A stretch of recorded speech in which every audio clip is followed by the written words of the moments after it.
జనసేన పార్టీకి సంబంధించి ఈ రోజు దురదృష్టకరమైన రోజని గూడూరు జనసేన నేతలు కొనిదెల మునిగిరీష్, షేక్ నయీం, కిరణ్లు ఆవేదన వ్యక్తం చేశారు. ఇద్దరు జనసేన కార్యకర్తల వ్యక్తిగత తగాదాల కారణంగా ఆ వివాదాన్ని జనసేన పార్టీకి ఆపాదించి జనసేన పార్టీకి చెడ్డ పేరు తీసుకొచ్చేలా చేయడం చాలా బాధాకరమైన విషయమన్నారు. పార్టీకి చెడ్డ పేరు తీసుకొచ్చేలా వ్యవహరిస్తున్న వారిపై పార్టీ అధిష్టానం చర్యలు తీసుకోవాలని వారు కోరారు. ఈ సందర్భంగా వారు మీడియాతో మాట్లాడారు. నిన్న జరిగినటువంటి వివాదానికి జనసేన పార్టీకి ఎటువంటి సంబంధం లేదు. వారిద్దరు కూడా 2 సంవత్సరాల క్రితం విజయవాడలో వారిద్దరి మధ్య జరిగిన వివాదం అప్పటి నుంచి కూడా వారిద్దరు మాట్లాడుకోకుండా ఉండడం జరిగింది. కానీ నిన్న అనుకోకుండా ఒక సందర్భంలో వారిద్దరు కలుసుకోవడం, వాళ్ళిద్దరు పాత గొడవల కారణంగా ఇద్దరు గొడవ పడి ఒకరినొకరు కొట్టుకోవడం జరిగింది. అది తప్పు ఎవరిది, ఎవరు ముందు గొడవ పడ్డారు, ఎవరు అతన్ని కొట్టారు, ఎవరు దెబ్బలు తిన్నారు అనేది పోలీసు వారు నిర్ధారిస్తారు. అది జనసేన పార్టీకి సంబంధించినటువంటి విషయం కాదు.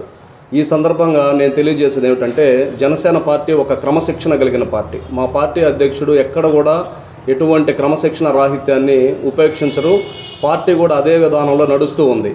అటువంటి జనసేన పార్టీకి ఈ మీడియాలో కూడా నిన్నటి నుంచి కూడా కొట్టుకున్నారు, కత్తులతో దాడి చేసుకున్నారనేటువంటి విషయము కేవలం వారిద్దరు వ్యక్తిగత విషయం. అది పోలీసు వారు నిర్ధారిస్తారు. ఈ సందర్భంగా జిల్లాలో ఎప్పుడు కూడా జిల్లా అధ్యక్షులు లేకపోయినప్పటికీ కూడా రాష్ట్ర పార్టీ క్రమశిక్షణా సంఘం అధ్యక్షులు, ఏపీ టిడ్కో చైర్మన్ వేములపాటి అజయ్ కుమార్ గారు పార్టీని ముందుండి నడిపిస్తూ అందరినీ సమన్వయపరుస్తూ పార్టీలోకి ఎవరొస్తే వారి ద్వారా పార్టీ బలోపేతం అవుతుందో అన్ని గుర్తించి వారందరినీ ప్రోత్సహిస్తూ ఈరోజు జిల్లాలో 34,000 సభ్యత్వాలు చేయగలిగామంటే కేవలం ఆయన ప్రోత్సాహమే. గత సంవత్సరం జనసేన జిల్లాలో 34,000 సభ్యత్వాలు సాధించే దాంట్లో ఆయన కృషి ఎంతో ఉంది. అలాగే ఎంతోమంది కొత్త వారిని ప్రోత్సహిస్తూ పార్టీ బలోపేతం దిశగా వేములపాటి అజయ్ కుమార్ గారు పనిచేస్తున్నారు.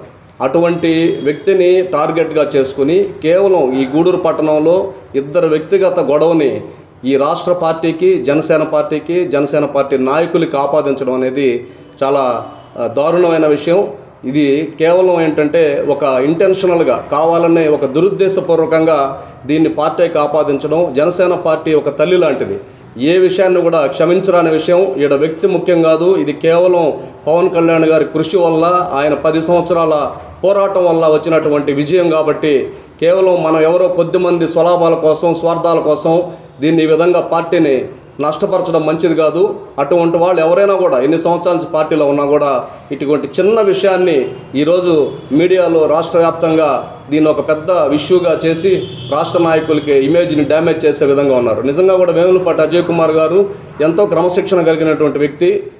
ఎన్ఎల్ హాస్పిటల్స్ అత్యుత్తమ వైద్య సేవలు సామాన్యులకు అందుబాటులో. అపార అనుభవం గల వైద్య నిపుణులు doctor Nagendra Prasad Kulari, managing director, గుండె వ్యాధి వైద్య నిపుణులు గారి ఆధ్వర్యంలో cardiology, neurology, surgical gastroenterology, orthopaedic, ప్రసూతి మరియు గైనకాలజీ, పల్మనాలజీ, జనరల్ మెడిసిన్ మరెన్నో పలు విభాగాల వైద్య సేవలు. అత్యాధునిక ఎక్విప్మెంట్ గల ఐసీయూ, ఆపరేషన్ థియేటర్, క్యాథ్లా, 24/7 ఎమర్జెన్సీ మరియు క్రిటికల్ కేర్, అడ్వాన్స్డ్ మిషనరీ గల ల్యాబ్, సిటీ స్కాన్, ఎక్స్రే మరియు సేవా విభాగం గల వర్కింగ్ స్టాఫ్. అన్ని కంపెనీల హెల్త్ ఇన్సూరెన్స్ సౌకర్యం కలదు. అందరికీ అందుబాటులో అత్యాధునిక వైద్య సేవలు అతి తక్కువ ఖర్చులో.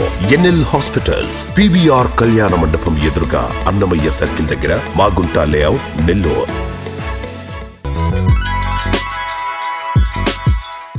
Hi Nilor, please subscribe to N3 TV.